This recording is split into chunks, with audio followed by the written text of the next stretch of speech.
Today's read aloud is Hoop Genius: How a Desperate Teacher and a Rowdy Gym Class Invented Basketball by John Coy, illustrations by Joe Morse.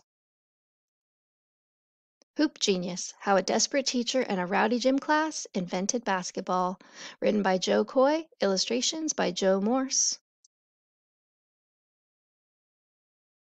In December of 1891, James Naismith, a young teacher, took over a rowdy gym class that had already forced two teachers to quit.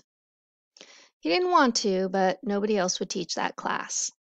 The students hated the boring exercises and gymnastics that they'd been doing over and over, so Naismith decided to try something fun. Indoor football. He needed something much less rough. The next day, Naismith suggested indoor soccer. He called a halt. In desperation, he turned to his favorite sport, lacrosse.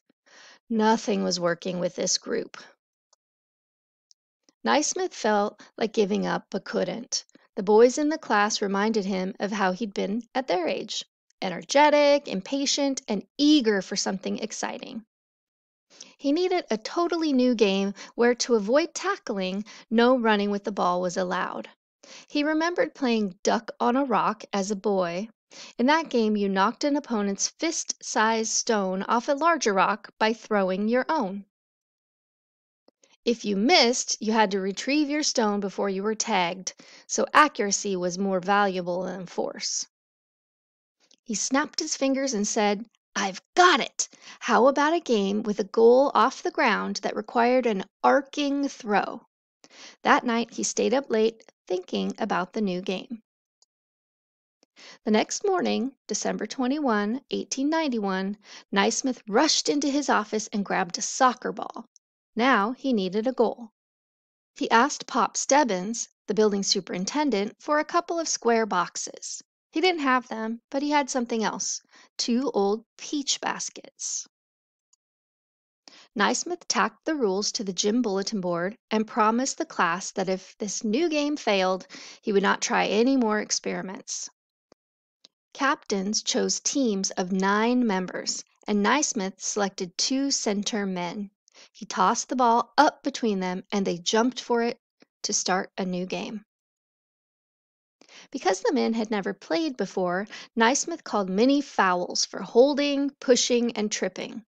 After 2 fouls, the player had to sit on the sideline until the next goal occurred. William Chase launched a shot from 25 feet that went in for the first and only basket of the game. When Naismith blew the whistle to end the game, nobody wanted to leave. The next day, the students lined up eagerly for the game. They played hard but avoided fouling because they wanted to stay on the court. When students went home for Christmas vacation, they taught the new game to their friends. Soon people in cities, small towns, and on farms were playing basketball. In 1892, a group of women teachers from a nearby school asked James Naismith if they could play too.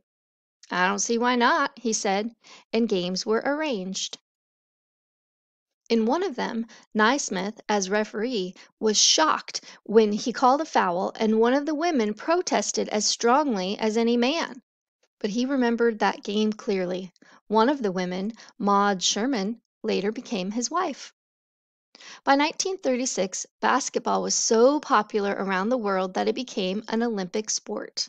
James Naismith attended the opening ceremonies, and when each nation dipped its flag to honor him, tears of happiness came to his eyes.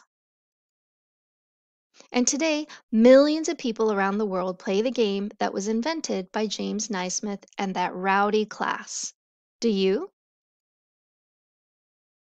Author's note: James Naismith, 1861 through 1939, suffered the loss of both his parents to typhoid fever by the time he was 9, and he was raised by his uncle Peter, who was stern and demanding.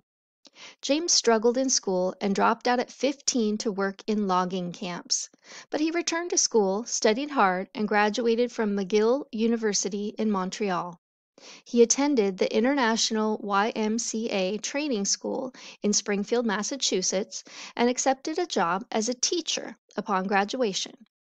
The YMCA, Young Men's Christian Association, was quick to recognize basketball's potential, and by 1892, the organization was helping spread the game around the world.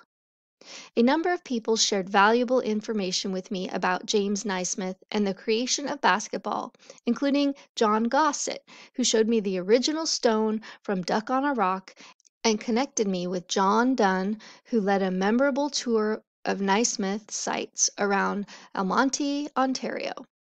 The staff at the Naismith Memorial Basketball Hall of Fame in Springfield, Massachusetts, provided important documents, as did Jeffrey Monsu, activist at Springfield College, and Ryan Bean at the YMCA Archives at the University of Minnesota.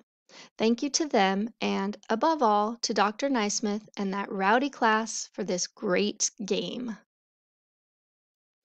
Dr. James Naismith's original 13 rules of basketball. 1. The ball may be thrown in any direction with one or both hands. 2. The ball may be batted in any direction with one or both hands, never with the fist. 3.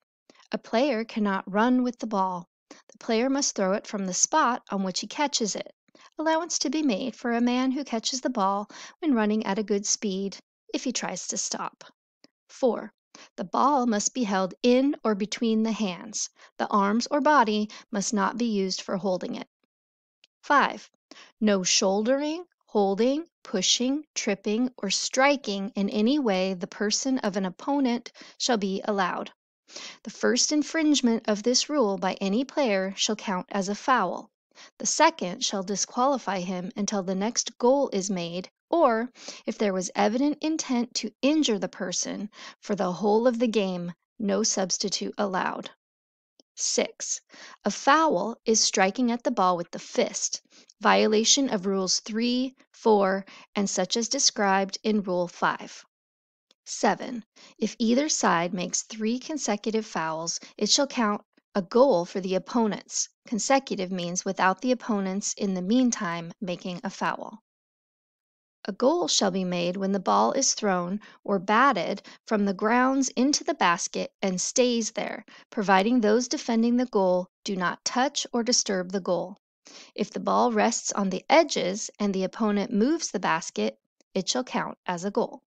9. When the ball goes out of bounds, it shall be thrown into the field of play by the person first touching it. In case of a dispute, the umpire shall throw it straight into the field. The thrower in is allowed 5 seconds. If he holds it longer, it shall go to the opponent. If any side persists in delaying the game, the umpire shall call a foul on that side. 10. The umpire shall be judge of the men and shall note the fouls and notify the referee when 3 consecutive fouls have been made. He shall have power to disqualify men according to Rule 5. 11. The referee shall be judge of the ball and decide when the ball is in play, in bounds, to which side it belongs, and shall keep the time. He shall decide when a goal has been made, and keep account of the goals with any other duties that are usually performed by a referee. 12. The time shall be 2 15-minute halves, with 5 minutes rest between. 13. The side making the most goals in that time shall be declared the winner. In case of a draw, the game may, by agreement of the captains, be continued until another goal is made. First draft of basketball rules, hung in the gym that the boys might learn the rules. December 1891, James Naismith.